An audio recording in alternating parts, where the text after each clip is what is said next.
Hey babe, so right now I'm trying to figure out if I want that new Chanel Little palette. Mm, and I actually tried to recreate this one mustard brown shade because I think that this Italian Too Faced Italian Spritz one has this shade that might be pretty close, but I feel like it has a little bit more yellow. So this is Goldenrod by MAC. Let's just add a little bit of this guy. Would that be rather like it? I mean, after all, I was unsure of the shade, if I have it, if I want it, if it looks cool. I think it's a cool shade, these mustard tones. And it seems like something that isn't quite in my collection. I can't say I'm wearing it every day, by God, no. Wearing this for the first time right now. But it's a cool look, and this palette gets so much what's it called, so much give me a sec. Well, let's just call it bad feedback, okay? People go clown show, Halloween vibe, but I think I would never wear all these four shades together. I think you have a palette of four very cool, unique, and rare one and dones. And then you have a fifth look with the soft lavender and deepening it up with the purple in the crease. So that would be my personal use of this palette. I thought that this one, I just pulled that out of a palette at some point. It's not even a MAC refill. I think this is too periwinkle, too blue. The other one really is a very, very soft lavender. Now, I don't think I have such a shade, but it's always a beautiful option, you know, just throw that over the one and done over the lid and blend it out. It's really lifting and it looks pretty ethereal, brightening and youthful. That's a great shade, and if you wanted to look sexier and smokier, you still have the dark purple to put in the crease. Then we have also this green. I thought that this maple syrup pancakes by Too Faced has a similar green, but I feel like the Chanel Divination one is a bit lighter. It's a bit grassier than this one. This has some gray in it. It's a bit smokier, toned down.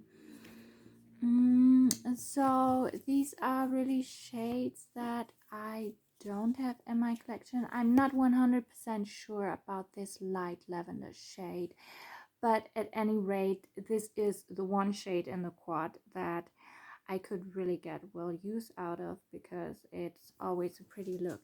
You know, something like this with the mustard, I personally have to be careful with, because there's just a small frame and time over the year where I'm dark enough to pull it off.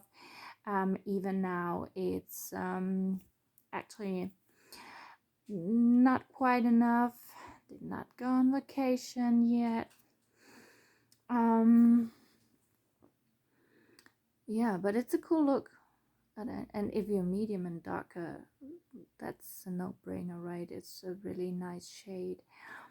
I think it's a really beautiful quad. And it's such a good fall time quad, because you have this rainy day vibe, and you also have that sunny autumn day. You go out on a walk, you have all these colorful leaves with these earthy tones, either with this mustard shade or the the green one, I think it's pretty and thoughtful. So yeah, I'm surprised that people do not see the potential of this one. And again, it's not shades that are very common and seen many times. So yeah, I'm surprised about that. I really like this Clairvoyance theme, and I really like those cards on the blush. And I thought I was going for the Bloodorange blusher, but yeah, people seem not too fond of it. I'm not an orange blush kind of girl.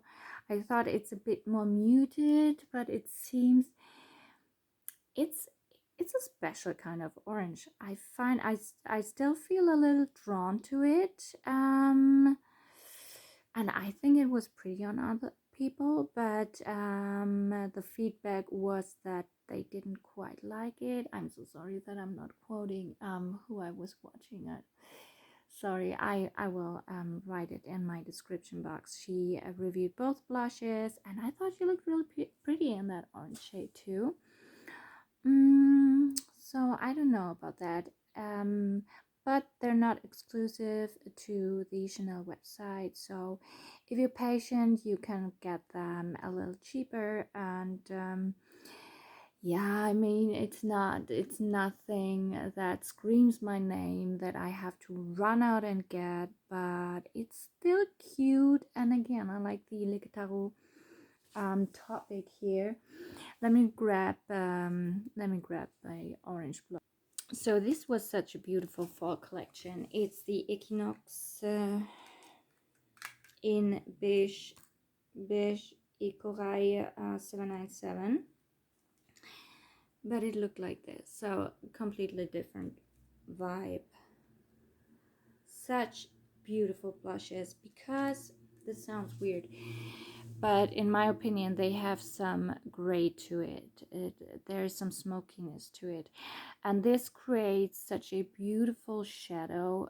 It creates they're a bit contouring at the same time.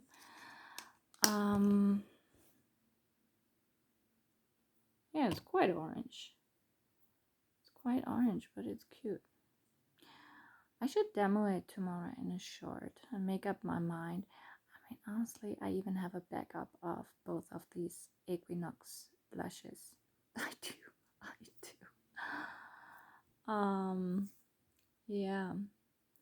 Let me try that tomorrow if I to see if I should have another orange blush. I mean, this is one shade of blush I really don't have too much of.